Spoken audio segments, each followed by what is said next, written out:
Since his ascension to the post of Senate President Pro Tem in 2008, Darrell Steinberg has overseen California's upper chamber during some of the toughest economic times in modern history, while advocating for causes he cares about, such as mental health.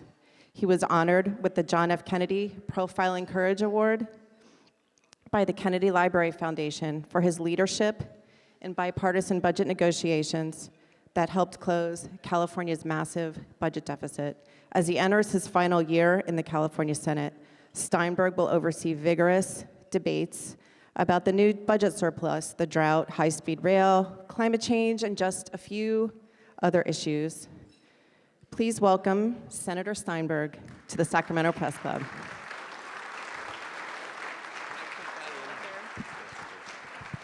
I think you have to stay pretty close to it. Okay. Thank you, Laura. Thank you very much, Laura, for your very nice introduction, and thank you to the Sacramento Press Club for inviting me. I look forward to my 2015 invitation as well, and I probably should send my check for lunch right now, as this is my last opportunity. I really have a substantive speech today, but I want to begin by saying thank you. I'm not done yet. I obviously still have 9 months left in my term, but I want to thank the press corps. And I'm not doing so to attempt to curry any favor, wouldn't do any good anyways, but to thank the press corps for treating me fairly over my many years in public service, for doing your job so well. I may not always like it, but overall, I have really enjoyed my relationship with the press as you seek to inform the people of California about what we do. And I was reflecting a little bit about how much I've changed in my 20 years of public service in terms of the way I have dealt with criticism. I remember back in 1992 when I got elected to the city council for the first time and had been on the council for about 6 months, maybe it was a year, and the Sacramento Bee, our hometown newspaper, wrote a profile of the late Mayor Joe Cerna and then had a series of smaller profiles of each of the new city council members. And when this came out on a Sunday morning, as I went out to my porch to grab the paper and look at it, I got to the part about me, which of course I read last. Not really. And the little mini profile of me was actually, in retrospect, very flattering. Except at the very end, the reporter said that some critics of Steinberg says he talks too much at council meetings. And I remember after that for about 3 months being at the city council, sitting on the dais and hardly saying a word because that upset me so much. And 20 years later, I cannot imagine reacting that way to criticism because it's part of the job. It occurs every day. You can't, now when I look at something, I try to take it to heart. And if it's something that I don't like, I may be irritated for an hour or two, and then it's time to move on and tackle the next thing. But it's just a reflection for me about what 20 years in this business means. You do have to have a tough skin, no matter whether you're an elected official or a journalist. You have to be willing to accept the victories and defeats and fight the battles. That's what it's about, to fight the battles. I've won more than I've lost, but I've lost plenty. And some of the most rewarding experiences are those actually where I've fallen down and had to get back up. So that's just a little reflection as I begin what I hope will be an interesting topic for all of you here today. For this is my final address as Senate leader to the Press Club, and I'm tempted, thought a lot about this, to wax nostalgic about the past 5 glorious years that have shaped my time at the helm. Perennially easy budgets, constant political tranquility, and a persistently booming global economy. In all seriousness, it would be nice to spend this time with you today to reflect on our achievements, the achievements of the legislature, state government over the last 5 years, about my time as Senate leader, and as an individual member of the legislature over the past 13 years. But the more I thought about it, I thought, doing so would also waste a great opportunity, for I have plenty of time to look back. But I have 6 precious months left before the session ends, 9 months before my term ends, and I have the opportunity, as we all have the opportunity, to take on the issues of greatest importance to the people of California, at least some of them, including the enterprising challenges of our time: climate change and income inequality. And that's what I want to talk to you about here today.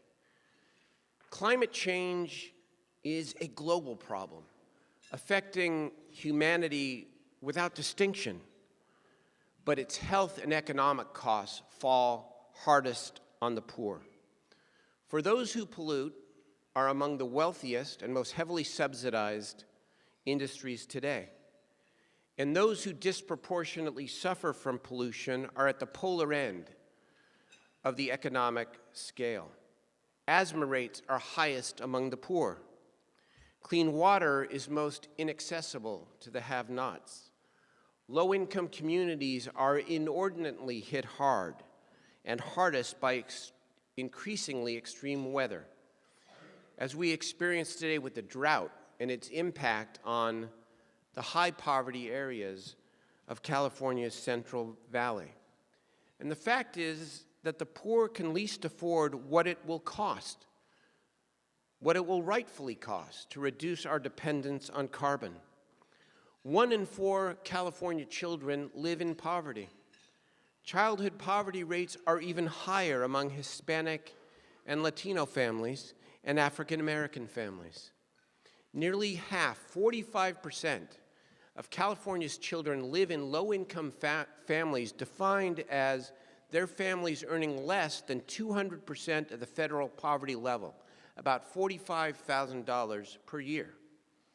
Among these 4 million children, almost 2 million have at least one parent who is working and working full-time. Among these 4 million children, 1.3 of these children have parents who are working at least part-time. These are the working poor families of California.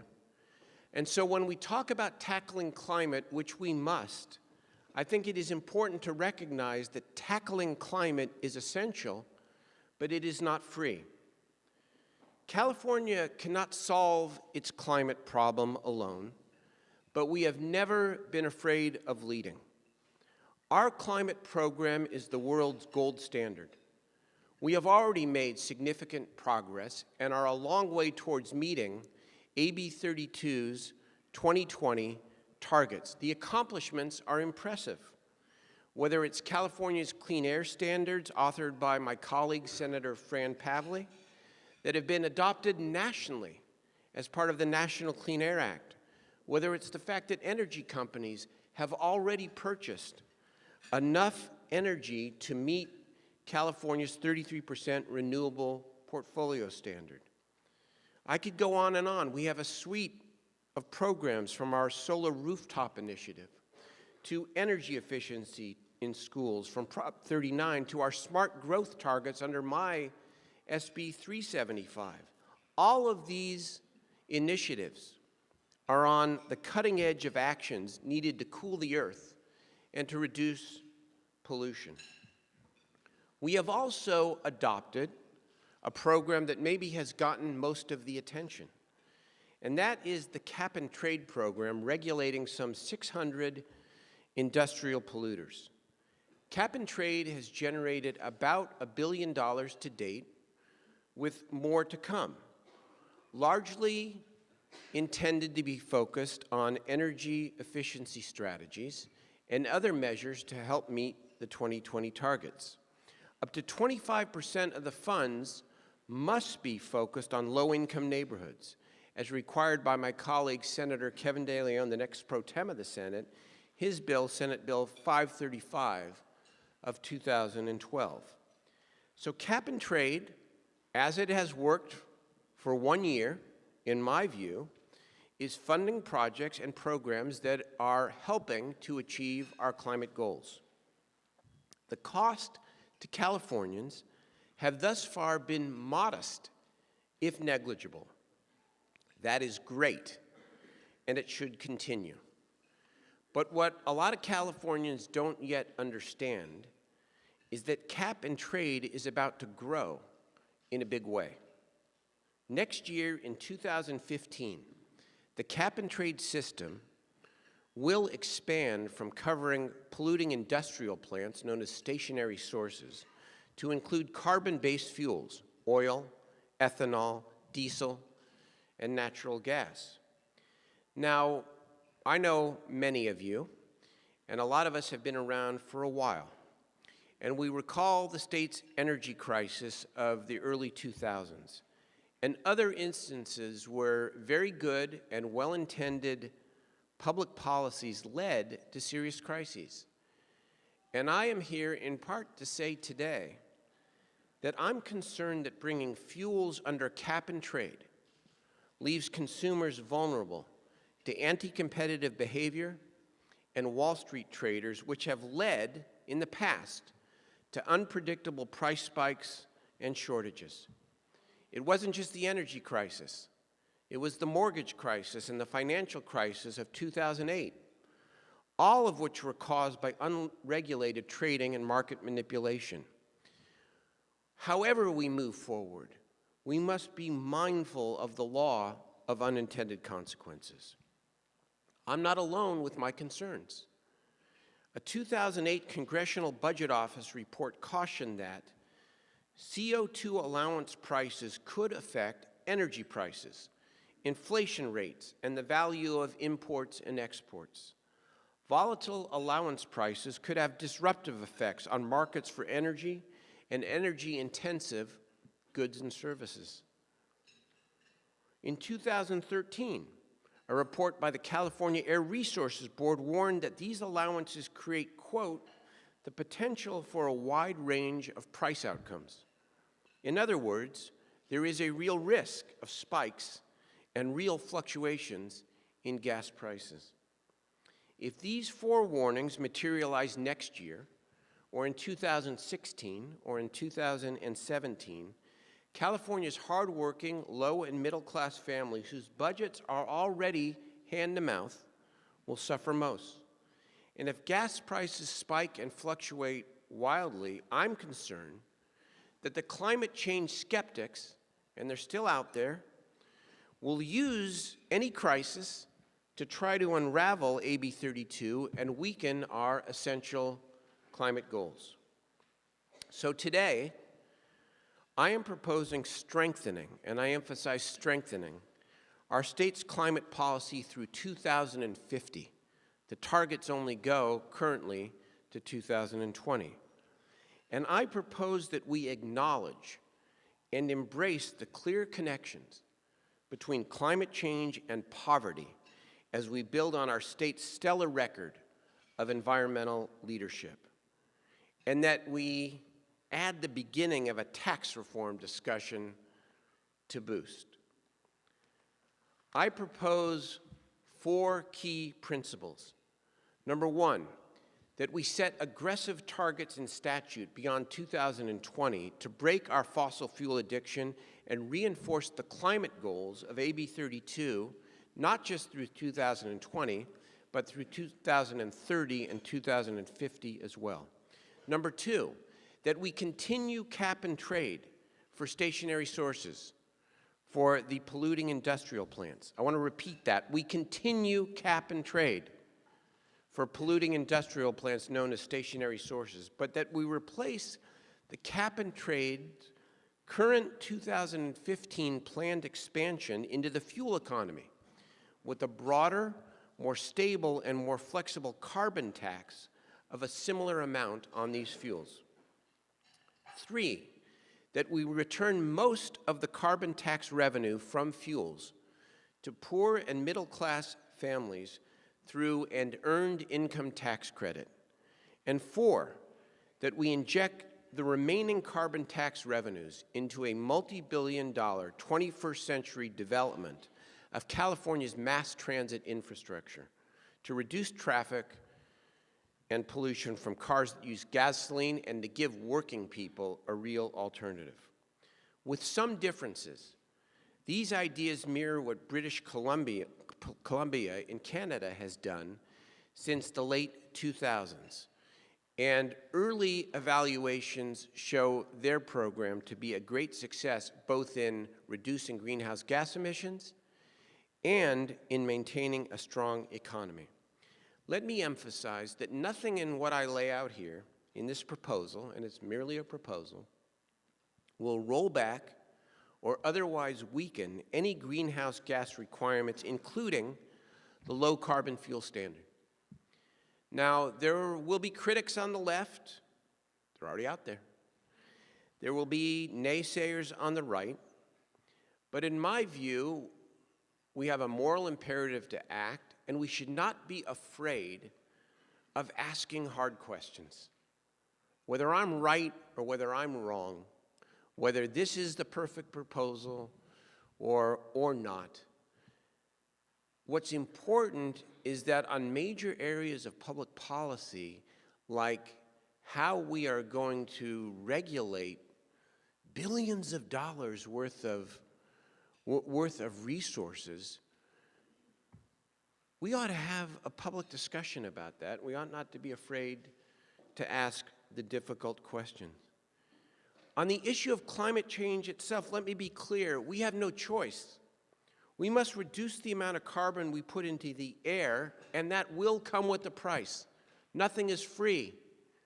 A carbon tax is not free, and cap and trade is not free. Under either applied to fuel, consumers will undoubtedly pay more at the pump. And it may not be popular to say, but that's necessary. Higher prices discourage demand. If carbon pricing doesn't sting at least a little bit, we won't change our habits.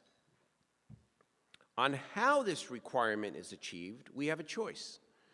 And I believe a carbon tax is a better choice than cap and trade for fuels, not for stationary sources, for fuels. Under cap and trade, no one can tell us whether fuels will trade at 10 cents or 40 cents a gallon in 2015 or 2016 at any given time, and without a warning. On the other hand, a carbon tax is stable. A carbon tax is significantly less vulnerable to gaming. A carbon tax is transparent.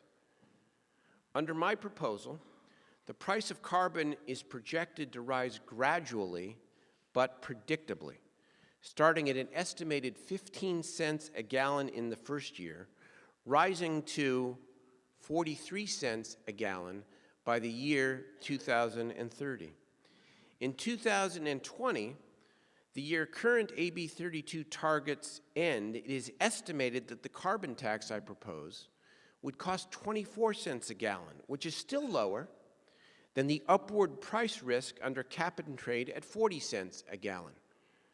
It is not until, again, 2029, 2030 that a carbon tax on gasoline is estimated to pass the upward price risk of cap and trade. Now, I know that's thick and a lot of numbers, but it's important, I felt it important, to lay out some level of detail so you know what we're talking about. A gradually increased carbon tax that is stable and predictable, juxtaposed to trading allowances for fuels under cap and trade, which can fluctuate in ways that are much less predictable. My attempt here is to stoke a debate. I care about this question of carbon tax versus cap and trade.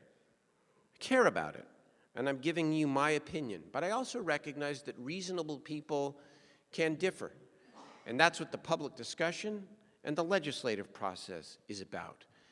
But if all you report is that Steinberg proposes carbon tax, if that's all you report, you're missing half the speech, and you're missing half the point, because there's another half, and that is my larger concern. My larger concern is the economic impact on low and moderate income people of how we achieve these essential climate goals. Putting a price on carbon fuels is essential to salvaging our environment, no matter how we do it. As I said earlier, it has to sting a little bit, but I am concerned about who we sting. I say we return the majority of the money to the people who can least afford to foot the bill and who are already suffering most environmentally from the impact of climate change. I say we spend the rest of the money on a permanent source of funding for public transportation to help those people.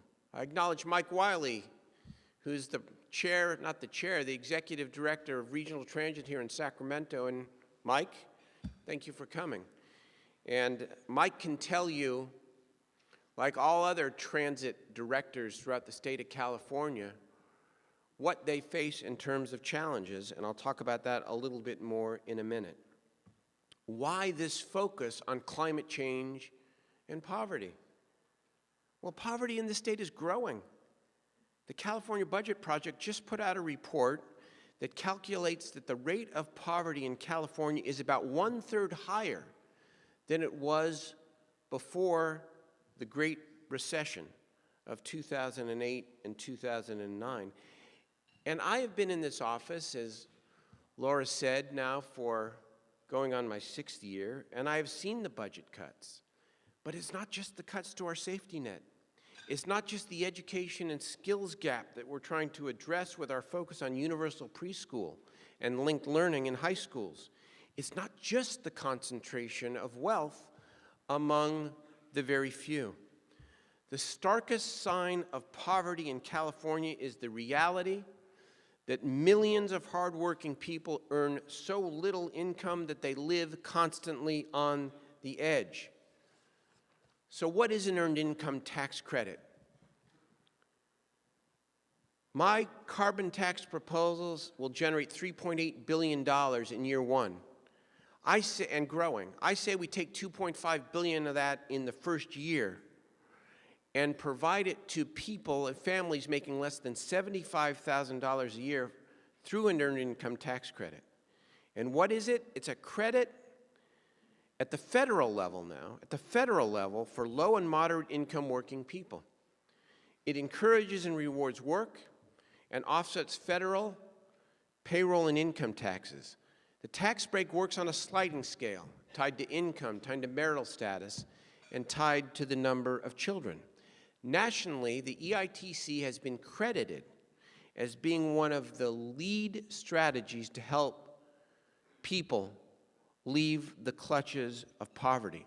Single moms, especially those with low wages, are more likely to be employed and experience an increase in earnings when they benefit from an earned income tax credit. Who are we talking about? The retail workers, the healthcare workers, the food service workers, the construction workers, those who work in what still exists of manufacturing in California. These are the top industries whose workers benefit from an EITC. And then there's this little joke in the speech that I'm not sure that I ought to read here, because it says, unfortunately, most journalists will qualify too. But decided to skip that line. 25 states and the District of Columbia have an EITC. California has no such credit, and it's long past due. There are a lot of Californians that access the federal EITC. In fact, between 2010 and 2012, it's estimated that 750,000 people, including 365,000 children, benefited from the federal earned income tax credit, helping to pull them out of poverty. How many more Californians could we lift from its reach, the reach of poverty, while healing our climate at the same time? A California credit under my proposal would return $2.5 billion, as I said, to families making $75,000 or less per year. That would mean an average of $600. $600 of additional money in the pockets of people who need it the most. And I'd expand it from the federal ceiling of $51,000 for a family of four to $75,000 to a family of four. And finally, my proposal invests the remaining revenue, which will grow to billions of dollars, to create a permanent source of funding for public transit in California. Now, Mr. Wiley, after the speech here, will tell you what's going on in Sacramento. They're making great strides, doing great things. The South Line, doing their very best with limited resources. But statewide, here's what we know. Between 2011 and 2020, California's transit systems are short $22 billion in needed operating funds and $42 billion in capital funds. We can do better. There's a lot of talk out there about how we fund transportation and transportation infrastructure. Well, here's a way that's focused and that's clear. Connecting climate policy with alleviating poverty has other less obvious benefits. It's true when people say that climate change is an existential imperative. If we don't deal with this, really what else matters for future generations? But in the political realm, we have seen that imperative clash with economic reality in low-income working-class communities. Last year's plastic bag debate in the legislature is a great example where you had the right environmental policy, but there was a major debate that didn't yet lead to success, it will, about how many jobs might be lost as a result of banning plastic bags in California. And so my construct here today would mean no less focus on the climate imperative, but we have an opportunity, in my view, to build an even broader political coalition if our policies ensure that those on the economic edges are considered when distributing the necessary costs of reducing greenhouse gas emissions. And so it is that after years of crisis, budget, and other crisis, we begin 2014 with a stable budget, an improving economy, new optimism, and a renewed sense of responsibility to maintain fiscal stability. We have the benefit of not having budget deficits suck all of the oxygen out of the room. For the first time in many years, we have the political bandwidth to tackle the great challenges of our time. We have the opportunity to stoke important debates and ask new questions. We have the chance now to assess our own current directions and modify or change them if wise or necessary. We have a unique opportunity to look at California and the world, not just as they are, but also as they could be if we are bold and thoughtful about our future. Can we get this proposal done in 6 months? Tax reform, climate policy, income inequality? I am willing to try, and those of you who know me know that I've never shied from a little bit of controversy or a good public policy debate. But whether we succeed or not, I can guarantee you this. These questions that I raised today will be raised again in 2015 or soon after. We should address these questions now because history, if it's shown us nothing else, has shown us clearly the following. We make better choices when we seek to avoid a crisis instead of reacting to one. I thank you very much for your time, and I look forward to your questions. Thank you.